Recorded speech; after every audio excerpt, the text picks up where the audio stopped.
Hello, everyone, and welcome to another session of the Luso American Education Foundation Conference. This is our 46th annual conference on education and culture, and that began in the 1970s and has been part of the Portuguese American landscape throughout the state of California in various cities, usually hosted in the beginning by various school districts, then by universities, and also community associations.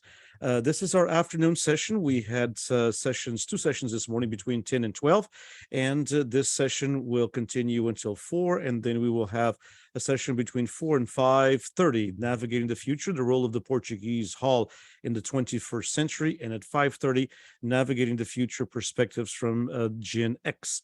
And so this one here is a little bit of, this is also Navigating the Future because that is our theme for the entire 5 days, with an overall theme, Navigating the Future, the Portuguese Diaspora in California.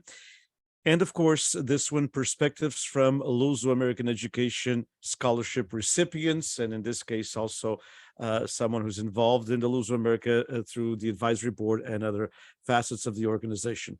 Brad, a million thanks for taking time from your busy life as a doctor to be here with us, and hopefully we can have the full hour without you. I know that you're on call without you, without any emergency. That would be good for you and good for everyone. Yeah, and good for the patients. That's good for the right. patient as well. So welcome. Thank you for having me. Appreciate it. So if you don't mind, tell us a little bit of a bio. I know some of the people, of course, everyone in the Luso American Foundation, Education Foundation, and Luso American Fraternal Society knows who you are, but the rest of the community, and of course, these events are, as all of our folks know, that those of you following us on social media and here as well, we are recording these not just for the PBBI YouTube channel that we have, the Fresno State PBBI YouTube channel, but also for our oral history documentation of the Portuguese American experience. So, Brad, a little bit of bio. Who is Brad, and of course, a little bit about your connection to the Portuguese American community, please. Happy to. So a lot of folks in Luso know my parents. My dad's now deceased, but they were involved decades ago and have raised my brother and me both in the Portuguese community. Both of my grandfathers were born in Portugal, near Ilhéu, and moved over here when they were young, 5 and 13 years old. And so my parents were quite involved. My dad sold life insurance for Luso, and my mom was one of the people involved in Luso Education Foundation, executive secretary for quite a few years, and worked with Ed Eusebio, who's now my father-in-law. And so unlucky of you, but I mean, lucky that the daughters, because they're great girls, but so unlucky you as far as Eduardo Eusebio is concerned. I'm just kidding. He knows you have Ed silenced. He can't defend himself. Yeah, but he knows I love him. I'm just kidding. And so, I have the pleasure of having grown up in the Portuguese community, and then, of course, in medical training, and life kind of takes you away from some of the things that you'd like to do in community. But I will say, having married, if anything, closer into the Portuguese community, and then traveling quite a bit to Portugal as a grown-up, and having now 2 children who are quite interested in Portugal. We're all dual citizens, and so if anything, I feel like, we're talking about the future, but my future has kind of ended up being more and more tied pleasantly to the Portuguese community here. So it's my privilege. Thank you for being here. So take us back to, of course, being part of the Luso family from birth, just about. Obviously, that means that you were right on in line to get one of the Luso scholarships, as many as actually thousands and thousands of students, young students, have received. And that is one area that I think that Eduardo does agree. We disagree on a lot of stuff, but in some stuff we agree. And I think that all of the Luso people would agree with that. It's been kind of a really rough road trying to get folks that got a scholarship just to hear from them. Sometimes not even to get involved, because, as you mentioned, you're in a field that's very demanding. That's demanding on your time. That's demanding on your ability to be ready to help folks. The most noble of all, which is medicine, and so teaching's the most noble of all. I don't know. I think saving a person's life is, you can save them a different way, but I would disagree. I think teaching's up there, but no, but medicine is really above all. But I believe that that's been one of our challenges. How do we bring people? And we'd like to talk about that. But do you recall when you first got a Lose American Education Foundation scholarship? Well, I mean, I was aware of it at a young age because of my mom's involvement. And I used to, we have the dining room full of envelopes and flyers and stuffing things for this conference, and then also for the scholarship. So I kind of knew about it from a really young age. My brother is 2 years older than I am, and he, of course, looked around for scholarships to apply for, and knew, of course, of the LUSA one. So it was just kind of a natural thing to do, and I think there's it's a nice uh, marker, or I won't say reward, but a feather in the hat for a Portuguese kid to go ahead and get the Luso or other Portuguese scholarships. I think I got Cabrillo as well. And it's just a little marker of pride.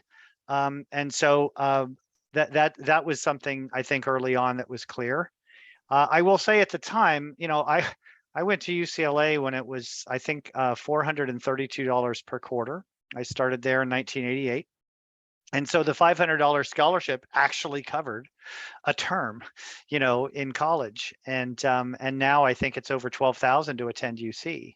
And so a term is now over $4,000. So I think back then it was both a recognition and also, a sizable enough monetary award. And it's probably fair to say that it's more of a recognition or a token these days. Except for the larger awards. And unfortunately, I mean, it's hard to raise money, as I'm discovering. And I know Bernice is on the line here, and and you as well in the fundraising committees. And so to try to think, geez, how can we get more funds to make a more sizable and meaningful award is a challenge. But I think that's part of it. So, but back then I was flattered, I was honored. It helped a little, and it was important. And that's a very good point that you bring, because when scholarships were 500, now I think they're 1,000, most of them. When they're 500, that covered a quarter, and that covered probably a good chunk of any CSU as well, Yeah, and probably a year for a community college, which now is free, but for a long time it wasn't. yeah, So you're right. It's more of a token, and that's something that I think organizations will have to deal with, and some organizations I know are trying to tackle, which is, okay, well, we used to give 40, maybe now we really only should give 15, but instead of $750, maybe we should give 1,500 or 2,000, where it or actually a has lot an of impact. tokens and Yeah, then more competitive ones. there you go. Could be a That's hybrid. Yeah. okay. Going to be a hybrid of everything, to have a little bit of an understanding and of how things are going economically. Indeed, it's important. Do you think that? But scholarships in general are still a very important part, even if it's just $500. I recall that in high school, some students can get 20, 25 scholarships, and if it's Yeah. $500 here, $1,000 there, all of a sudden you got $15,000 to $20,000, and that does cover at least 1 year of Yeah. a 4-year UC. So the scholarship itself is important, but it was meaningful to you, and and it was important, of course, at that particular time economically, as far as because of the way situations are. Where today it might even cover books, which is something that's also important too. Yeah. These Should these scholarships though change somewhat, and you just talked about a hybrid, but maybe should organizations, that's one of the issues that we have too many organizations giving small scholarships. Yeah. Should we even think about a Portuguese American endowment that involves maybe different organizations that then can pool together a large sum amount of money? Do you think that's something that we could even think of transitioning to as a possibility? I know that's done with some other ethnic groups. Yeah. I think it also touches on that approach touches on some of the other challenges that you're also talking about this conference, even just participation, showing up at the hall or the meeting. And I think it's probably true that there would be some, probably more effectiveness in pooling resources. Thinking about that topic, I was even thinking about how, I think each hyphenated ethnic group, Italian American and Spanish American. There's a Slovenian hall in San Francisco. I'm not sure it's used for much of anything. But the hyphenated American experience, you could actually imagine saying, and I have patients who, and I actually, I have some Portuguese patients, and you may know, I don't speak Portuguese all that much or all that well, but it's a nice thing to be able to offer to patients. I've actually kind of picked up a little more Spanish just from 20 years plus of medicine. But when I have patients who were born in Greece or Italy, or they're the children of, they were born in North Beach, and they have their festivals. We talk about it and share something because of the immigrant experience. I'm first generation, but there is that the offspring of immigrants, that even if it's not Portuguese, I still get it.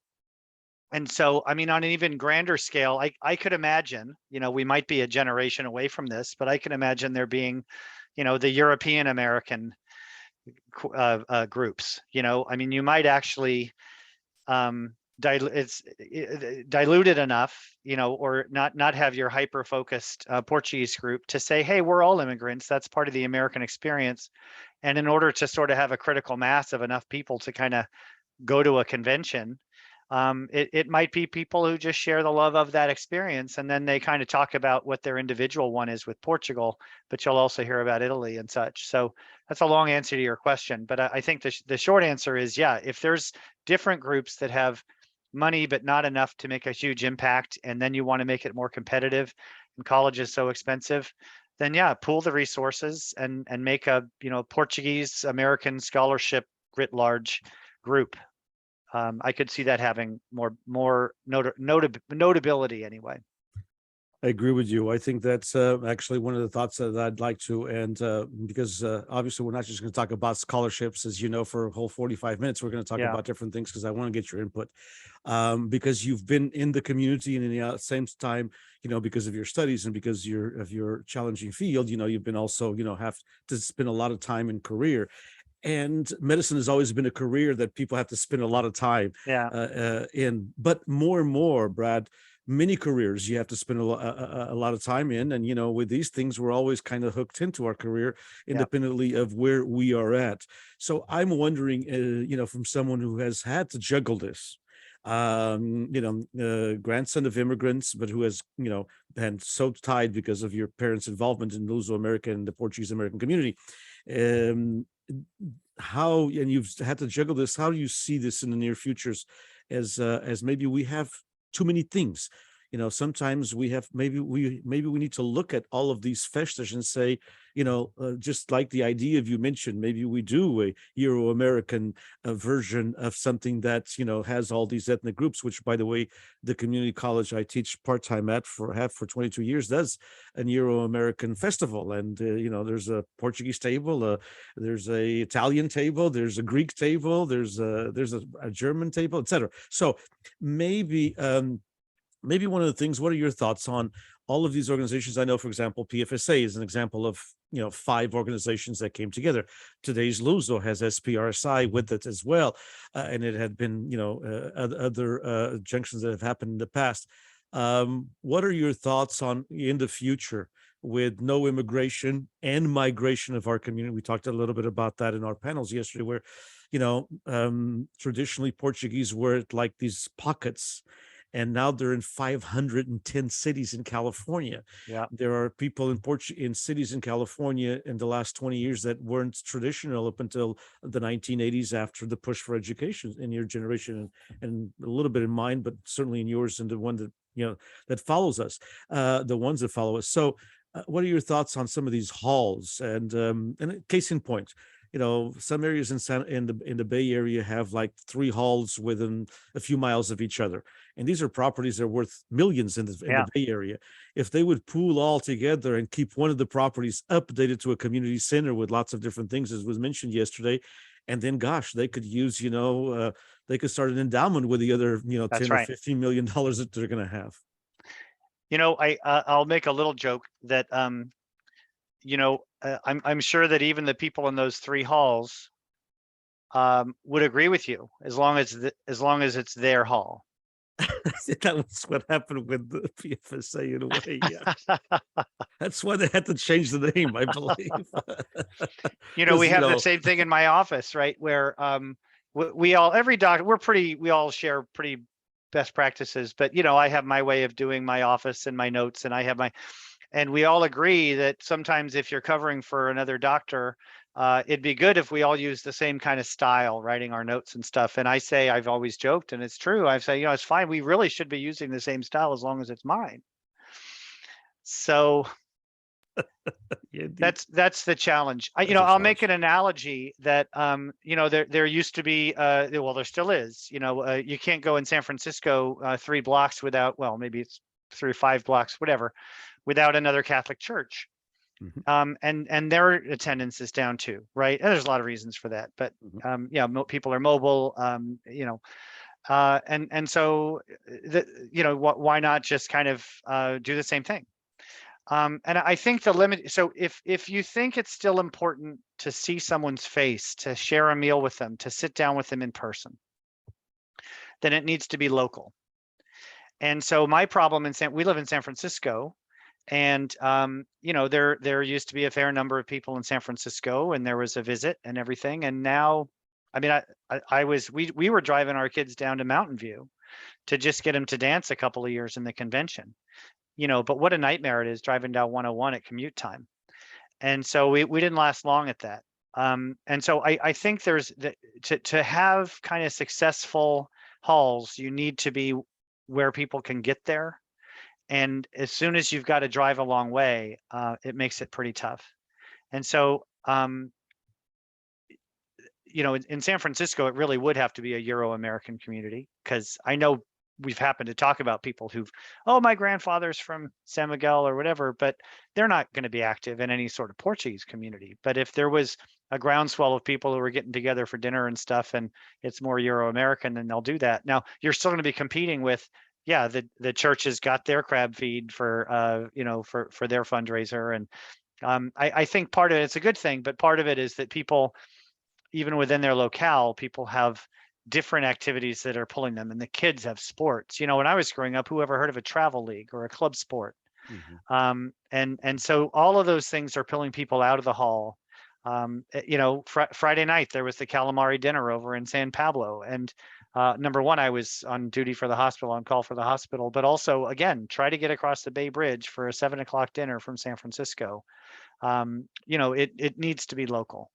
So if it's multiple halls in one community, I think that that'll be okay. If it's a few halls over in the East Bay that consolidate into one, it's not going to help the guy who lives in San Francisco, the family who lives in San Francisco. Sausalito has got a community, again, getting across the Golden Gate Bridge isn't easy. Do we look at, because of this demographic change, and because of the increased traffic and everything else, that didn't happen. There was already traffic, but it wasn't the same traffic that it was in 1979, 45 years ago. So do we look at maybe, which some communities do? We have the Armenian community throughout Central California, very large, and also very large in the Los Angeles area. And they do have one community venue around the Armenian Orthodox Church. And then they have communities spread through different parts of the valley that they get together, but they get together at an American venue. They get together at a restaurant. They'll get together Yeah. at a coffee shop. They'll get together at something. They are not worried about the hall. They're not worried about paying the payments on the hall, or if the hall is paid for, like many of ours are, fortunately.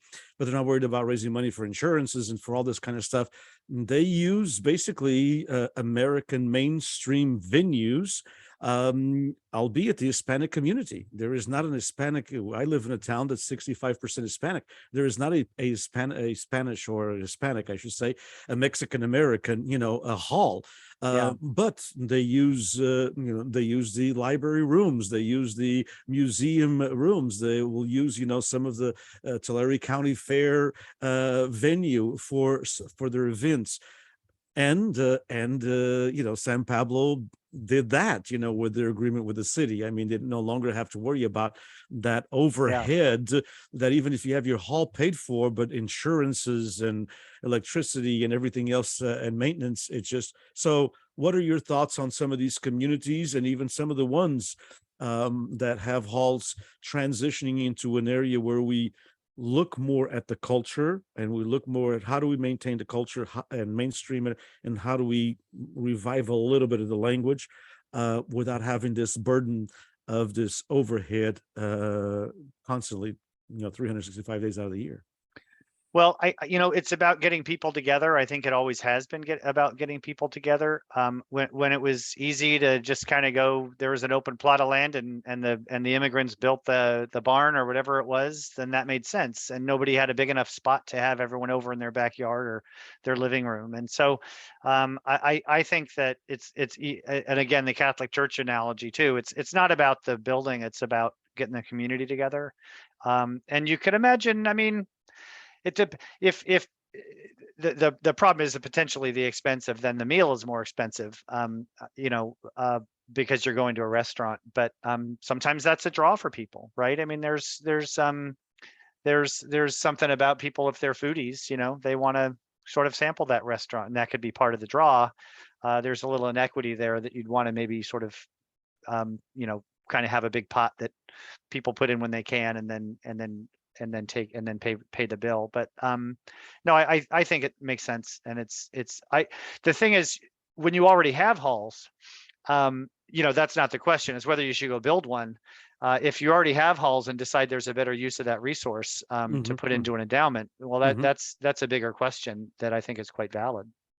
Correct, indeed. Where there is halls, where there are halls, we need to look at how useful they are, and how and how those investments could turn into the community of the future, if we're talking about the future.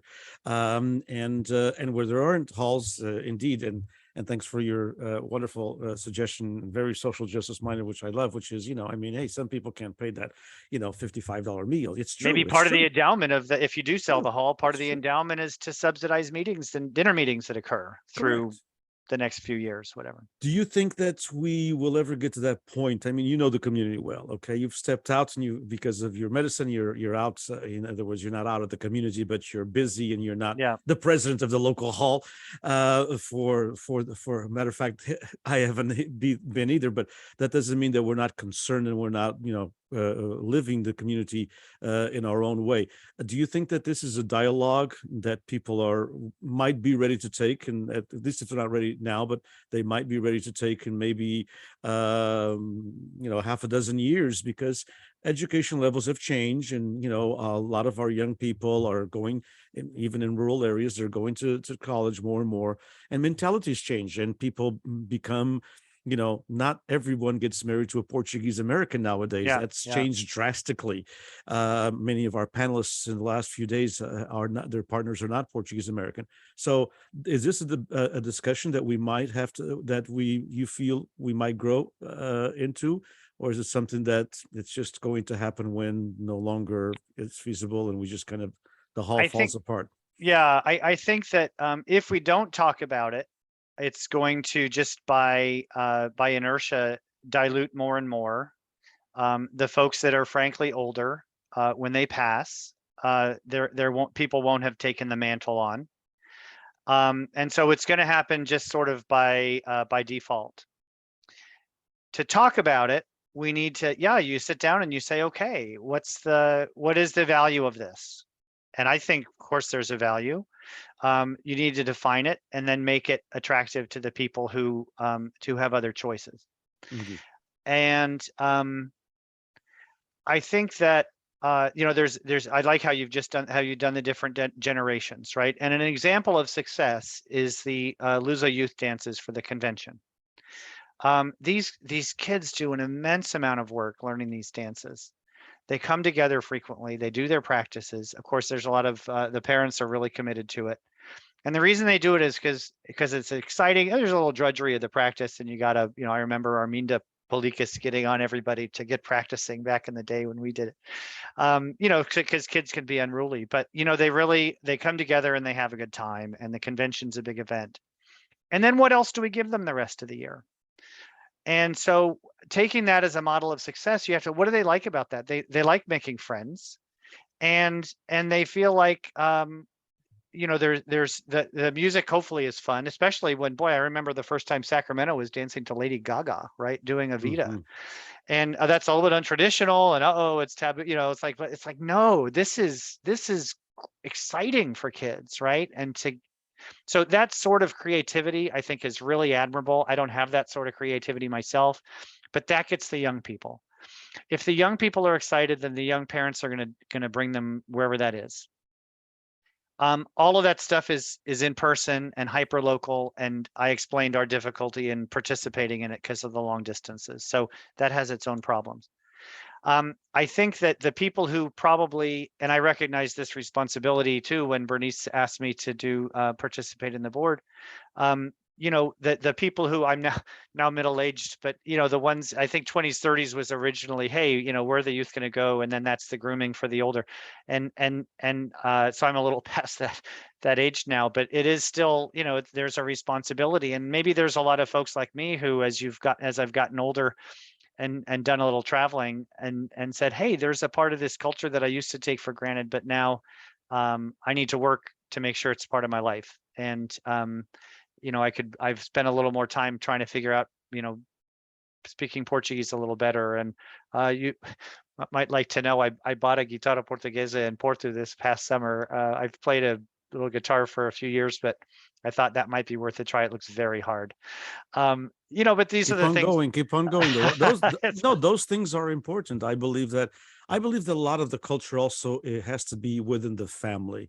In other words, just because someone does not go to the soapers once a year does not make them not Portuguese. And just because they go to the soapers once a year and don't do anything else throughout the rest of the year doesn't make them Portuguese as well. So, have introducing foods with your family and your friends and music and everything else is very important. But you touched upon a point that I'd like to. So you were saying how the convention is a big deal. It is a big deal. You're talking about 400 to 500 kids, and their parents and everything else. And there again, it's so large that we can't even do it at a Portuguese hall. So we're renting a venue, and it's okay. It's okay to rent an American venue or a mainstream venue, in this case, a commercial venue, to do this. But then you said, what do we do with them for the rest of the year? So that's the catch right there. How do we that excitement that we created, 2 or 3 months, or in some cases 4 or 5 before the convention, with the practice, and then it all ends in the beginning of August. How do we continue with that? Any thoughts on how to take that positive energy and then continue with it, and let's forget about saying, oh, they'll come to the meeting once a month. They're not going to. Okay. So you need to have a content that's exciting. And so there's 2 thoughts I have on that. One, I remember, and maybe this is still out there and I just am not plugged in, but I remember when we were in the youth council. This was old youth council number 9 that's now defunct, but I remember getting little flyers about, there was a dance with so and so playing at the Newark Hall. And I know I see on Facebook, Newark's got a pretty active place there. I haven't been over there. But St. John's Hall in El Cerrito, and there would be these Saturday night dances, and there's a little bit fundraiser and some music. And at the time, I think Youth Council 16 is still quite active, but not really at St. John's Hall. But anyway, at the time, that was like the place to go. And you meet a few friends, and you might have a crush on a girl, and then you go to the dance. And I don't know if that's still happening or not. I don't either. I think that's, as you said, young people are involved in lots of different things outside the Portuguese American community, but there's got to be some kind of a hook that doesn't take too much time away from their schedule, but that allows them this opportunity to connect sometime between the end of convention and beginning of August, and when they start practicing again in for the next February or time. March. Yeah, And yeah, so yeah. I guess, Yeah. I think one thing I think I'm aware of is that you put all this work in, you do the performance, you actually have this beautiful, 10-minute program that you could repeat that at your Mhm. local hall. And I know some do. You could repeat it at the local hall formally, but also, I mean, there's not that many steps, right? There's the Vita and the Marcha, and you would, if you're going to a dance, that step, and it's like you're out there, and all of a sudden you're kind of showing off and doing this, and the grown-ups are happy about it and stuff. So I think kind of maybe hitting the autumn and in fall after the convention, and actually having those sorts of things, and okay, our group's going to dance their program, and then we're going to all stick around and have a good time dancing. And I'm speaking a little bit uninformed here, because for all I know, that is happening some places. It But happens. It happens in some places. You're right. yeah, I mean, it happens in the Modesto area. I know that that group is very active, and then they'll perform in, 2 or 3 other festas. But you and got my also dance and have a yeah, social and dance. then That's stay there, and be part of the festa itself. But I'm thinking about some other events that would be interesting, because our folklore groups, we don't. At one time, I believe we had 13 folklore groups. I think we're down to 8 in California. So because it's something that takes a lot of time and a lot yeah, of energy and everything else. But wouldn't it be wonderful, just because these groups are usually from all over the state, wouldn't yeah. it be wonderful if these groups would perform at local colleges and high schools and university programs, in multicultural events? Because as you said, the steps are there, they've performed it. So it's not like if they're going to perform it again 6 weeks later that they have to relearn it. They Yeah. maybe have They to have practice one once one and then do it. rehearsal. Yeah. Yeah, yeah, yeah, one practice. But I think that would be great to. And also something that I'd like to talk to you about, which is mainstreaming the culture, which is, the Portuguese culture cannot be just in the hall. It has to be in an American high school. It has to be in an American community college and, county fair, and everything else. And I think that's where I would go with it being the Euro-American route, because you're not going to sell it to the mainstream culture as just Portuguese. But I think if it's part of, the grander hyphenated immigrant experience, then it will have a critical mass for the mainstream. Okay. And So then you're part of it. You don't own it, but you're part of it. sure. Yeah. And you don't lose your identity. Yeah. Indeed. The Because, other event is, I observed, I know it's the fraternal side and the business side of it, not the education side, but Luso has their visits, and the presidents travel all up and down the state. It's wonderful outreach. The program at those has been the same for a very long time. And I think I had mentioned a few years ago, I think to Lino, that it could use some updating. And if it was updated and included, maybe that's a place for the kids to come and dance. But the parents might roll their eyes and say, okay, we're going to dance for 10 minutes, and then we have to listen to the same speeches. I'm being frank here. But what if there was a little injection of some new content? What if I had this idea some years ago? What if the kids who got the local kids who got the scholarship were invited to talk about how school's going? Maybe not as some high pressure report, but just sort of, hey, this is what I'm doing. This is how, and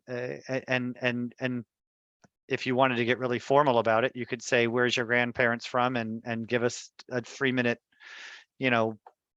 Wikipedia level description of that town, right? It's just something, something to be a little bit more content at meetings that are already happening, but currently don't draw people.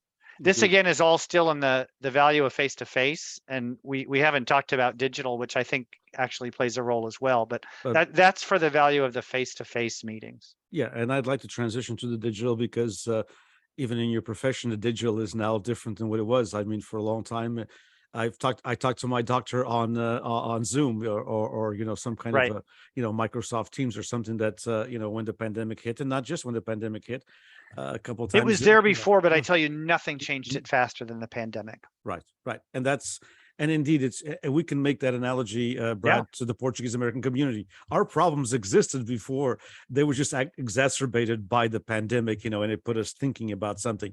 But how do you see the digital playing a role in things like, to me, that are very, and I know that are to you too, because that's why you're taking interest in the Portuguese guitar, and that's why you're taking interest, in the language, acquiring a bit more of it as well. I think that both the language end and the cultural end, we can use the digital in many different ways. What are your thoughts on that?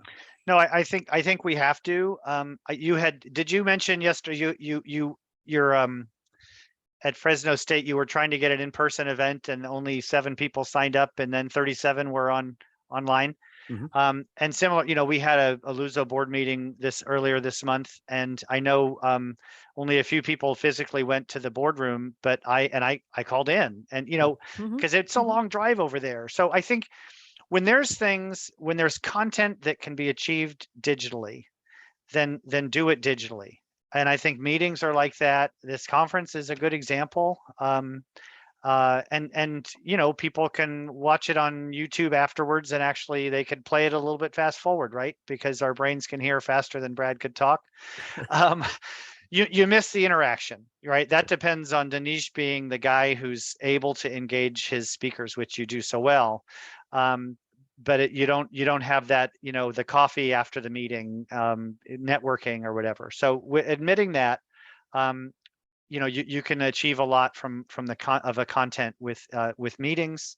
Um, if I end up getting any success with a guitarra portuguesa, it's going to be because of some people who do teaching in Portugal, and I took a little online class. The hard part is it was 7 a.m. here and 3 p.m. there, and there's a time difference that's hard, let alone the practice that I need to put in. But that can be done digitally. The language classes, I think, can be done digitally, and with the apps like Babbel and other things.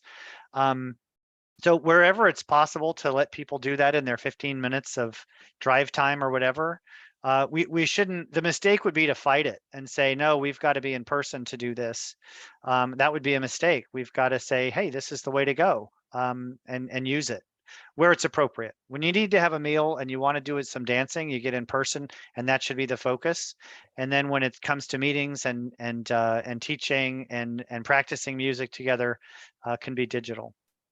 Indeed, Books. indeed, and I think that even in digital, we have to learn how to update the digital. As I learned yesterday from the 17 to 27-year-old category, I don't do TikTok, but that is a big thing, with that generation, and maybe we actually do need to look at that because and have those in that age bracket that use it, maybe prepare some content that is Yeah. culturally appropriate for what our message is, and have them do it, not the 64-year-old guy. Well, that's the way to engage them, right? And so each generation does what they're good at. We didn't talk about the Luso grants. I actually, when I finished, I finished college and I was at UCSF med school, and the summer between first and second year of med school, there's no classes, but everybody tries to do something kind of valuable. And so I decided I wanted to do something Portuguese speaking. I went to Brazil,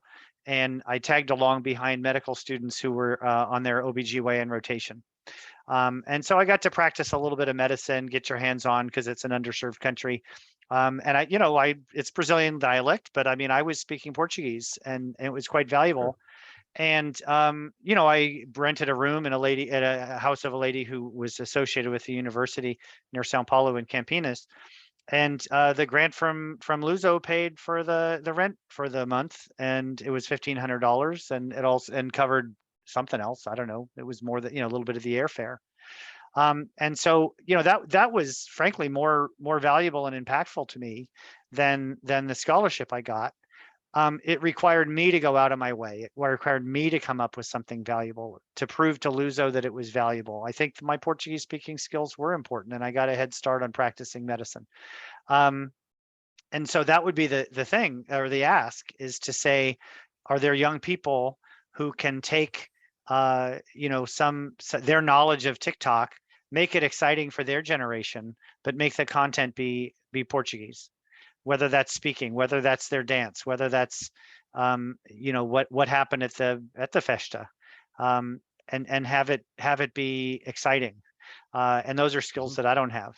Sure. Yeah, indeed. And you bring up a good point. And I'm glad you transitioned into the grants because that is also something that I believe that we need to discuss. Maybe it is time to look at the scholarship that doesn't have the impact, the 500 or the 750 or $1,000 scholarship that doesn't have the impact that it had, as you mentioned, in the late 80s or the early 90s. But the grant still, if we can, the grant, because there's a specific reason for it. You went to a Right. Portuguese speaking country to serve humanity and at the same time, to benefit from the Portuguese language.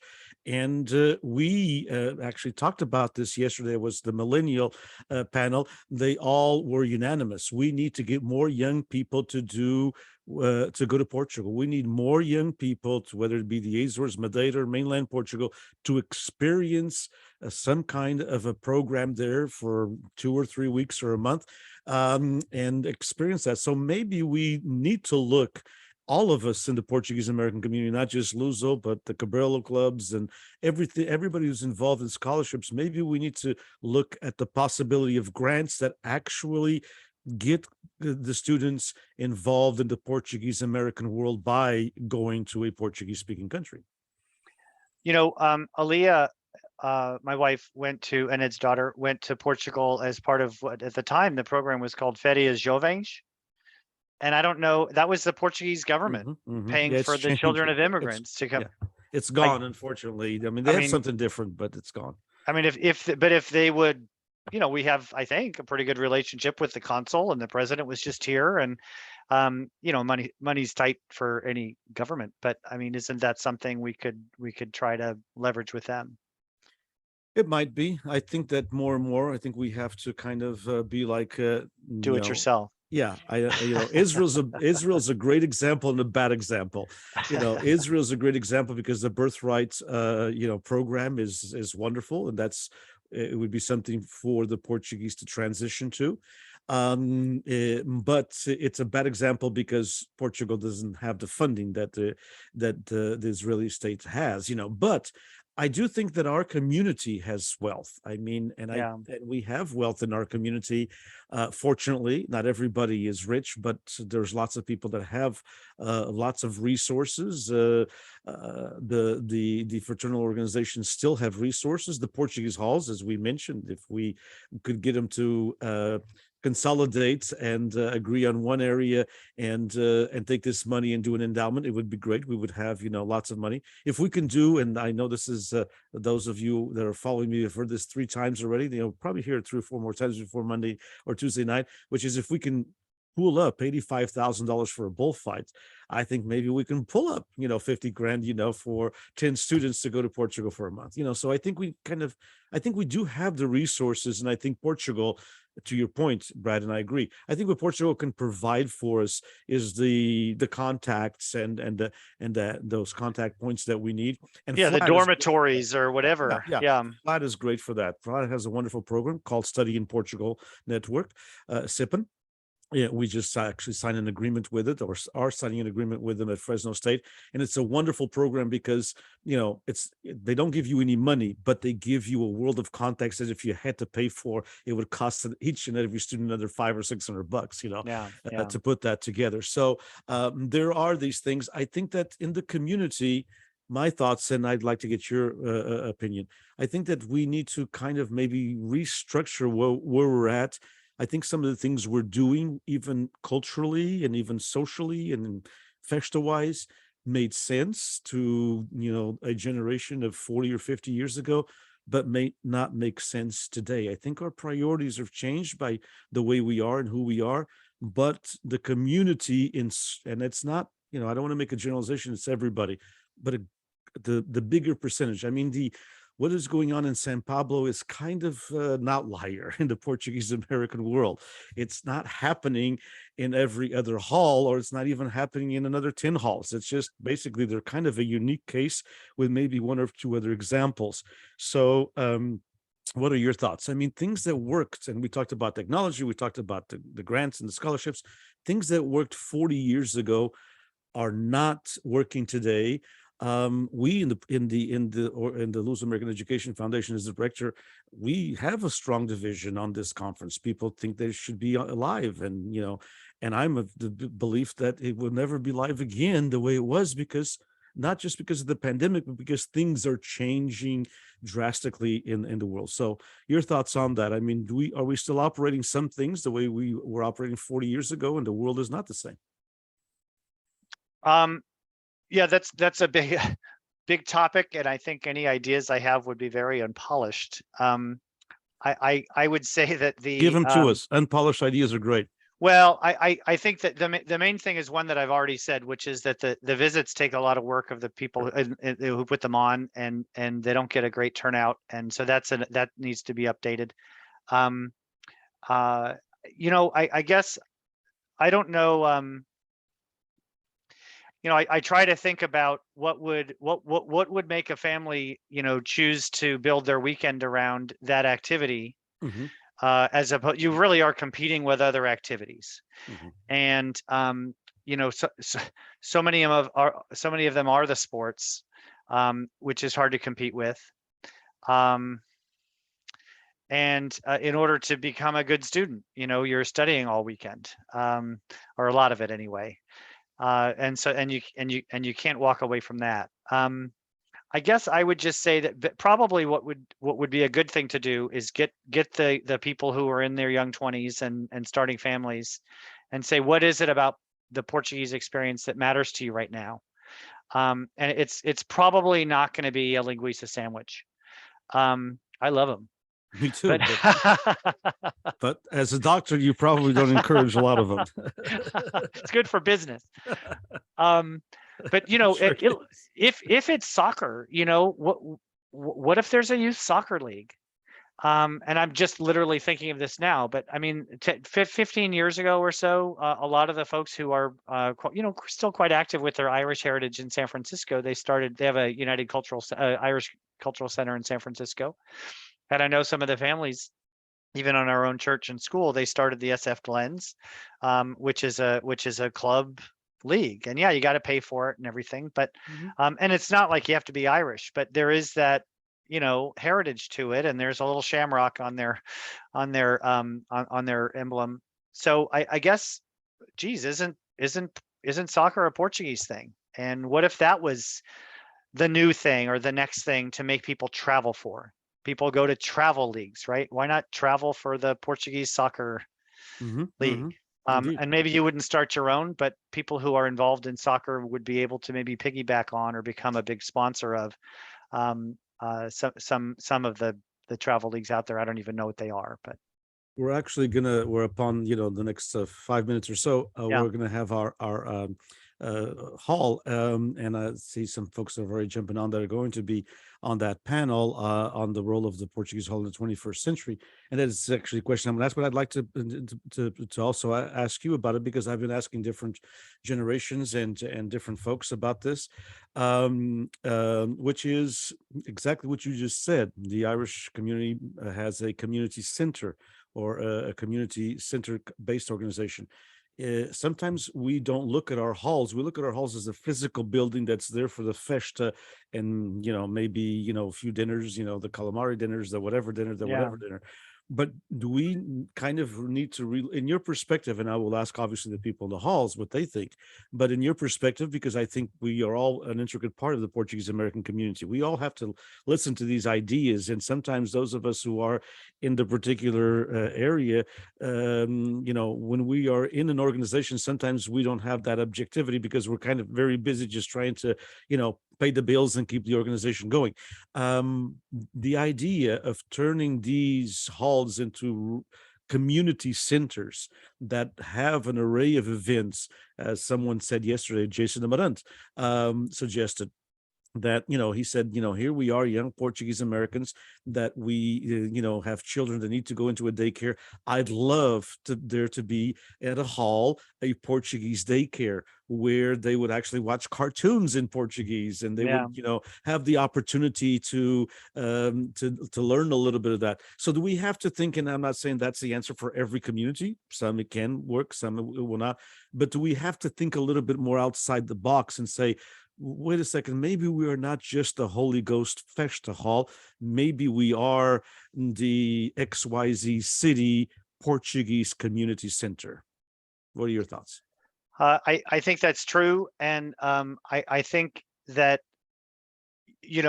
I love the idea of childcare, and it would get those young families in. Uh, there's it would have to be a co-op, right? Because and you've got all these childcare rules, and having gone through it, for the really young kids, there has to be one provider per 3 kids, and those are tough to run. But I think the space and sort of shared babysitting, shared nannies, things like that would be a place to do it, as long as there was attention to, hopefully Sure. not getting into too much of the legalities. But that sort of brainstorming is great. Friday night movie night, and just things that are.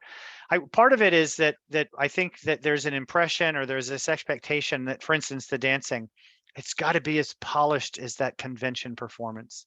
The dresses are all got to be shiny, and it's got to be, when the fact is, if you just get people together in their jeans and do a little dance, it's good. It's a good thing. And if Sure.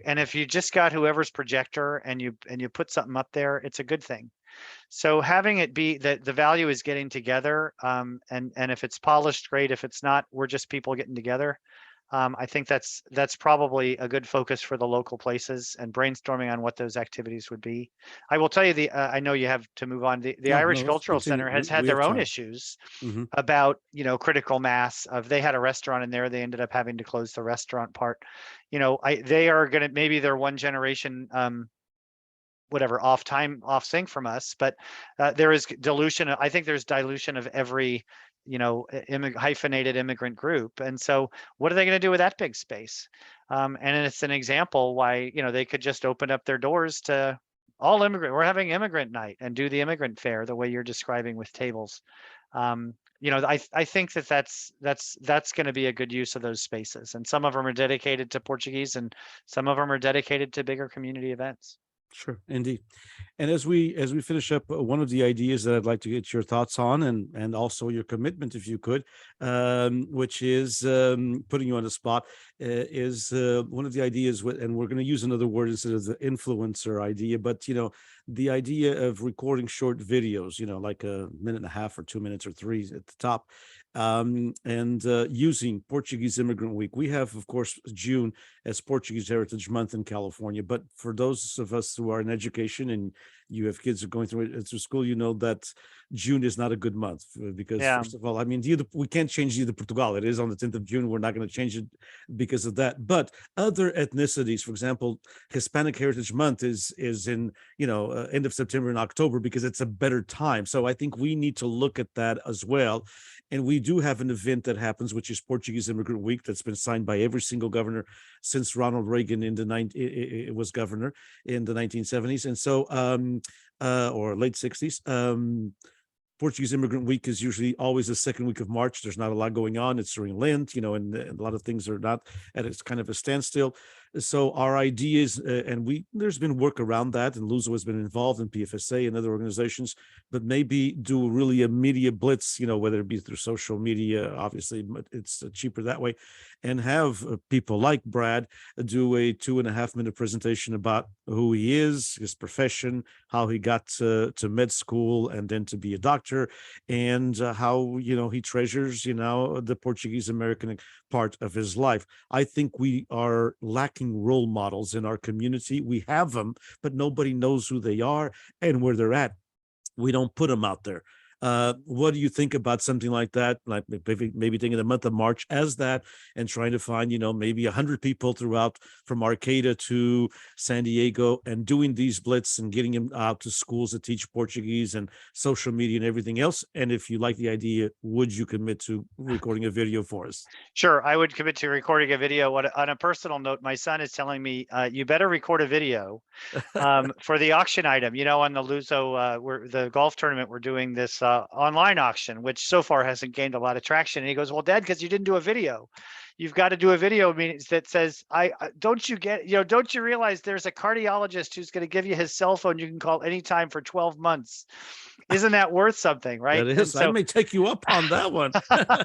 Although I like my cardiologist, but and it happens to be attached to this little thing. You can anyway. It's on the website. But so he says you need a video, and so yeah, I think videos are a good way to do it. And I love talking to you, so we could probably go on longer than we have time for. But isn't part of the networking, or isn't part of the value in this day and age? So we've talked about daycare, but what about these young folks who are coming out of college? What about them knowing that there are people in a profession? I think you mentioned yesterday with the author about math teacher. I didn't even know there was a Portuguese math teacher. I didn't know. When my wife was looking, she was a few years behind me on the track of college and med school, and so I know when she was starting to investigate, one of the reasons we became adult friends is because she was asking her parents, "Boy, do we know anybody in medicine?" And Michaela said, "Well, I think Barbara and Lou's son is, in med school." And it was really that she could have missed it, right? If Michaela hadn't kind of known that and close friends with my parents. So why not have a grid or it's LinkedIn, right? A Portuguese LinkedIn. How would you say that in Portuguese? Juntado. I don't know. How would you say LinkedIn? Juntamento, exatamente. Yes, indeed. So that's a way to do it. I should say one other thing. I was thinking, as far as the scholarships go, if you had the token that was a certain amount of money, a small amount of money, but still a token that also include, wouldn't cost Luso Education anything to give, lifetime or 10-year memberships to these. We would get $50 a year if they ever bought one, but they don't, right? So why not it wouldn't cost us anything to say your membership is included for 10 years. That's a very good idea. And then they're getting a prize that's recognition and then a dollar amount. And then who knows, at the end of 10 years when they're in their career, they might become a pay member. Then they come back, right? Then becoming a pay member. And also, hey, you've got their email and their contact information, which is worth something.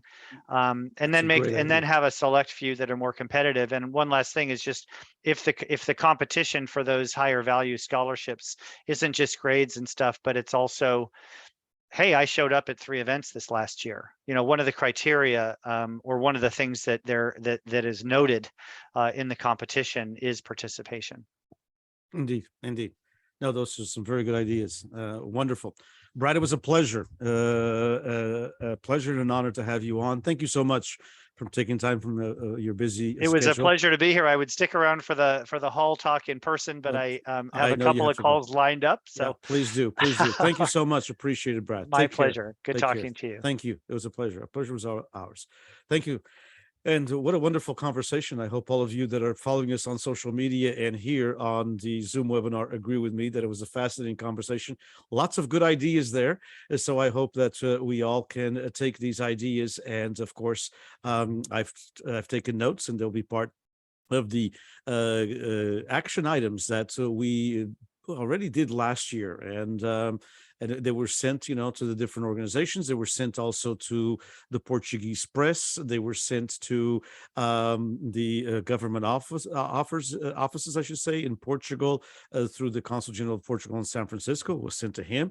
It was sent to the government of the Azores, as Eduardo Zebio has said a couple of times, and in his presentation yesterday. This conference owes a lot to the government of the Azores because they were a sponsor every single year in one way or another. But we are at a little bit after 4 o'clock, just 3 minutes after. So I'm going to bring in some of the panelists that are on. I think I know that I see Tisha Cardoza on there. If you are a panelist and I don't have your name down for some odd reason, because it might be a different name, please just raise your hand so I can make you a panelist for the halls. We had a commitment from 4 different people.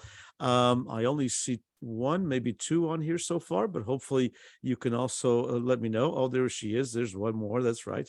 And I can, and so we will bring all those that are panelists on. And what we'll do is, as we did last couple of panels as well, some people unfortunately forgot and then send me an email that they forgot, although I've been pretty darn good about sending reminders, probably too many reminders in a way.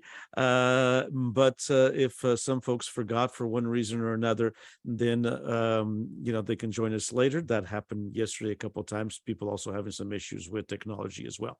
So our next topic, and will be with us until at least 5:15. So for the next hour and 10 minutes, will be on the role of the Portuguese Hall in the 21st century. And I'm trying to promote one of the panelists. I don't know, Christine, if you have your trying to promote you to panelist.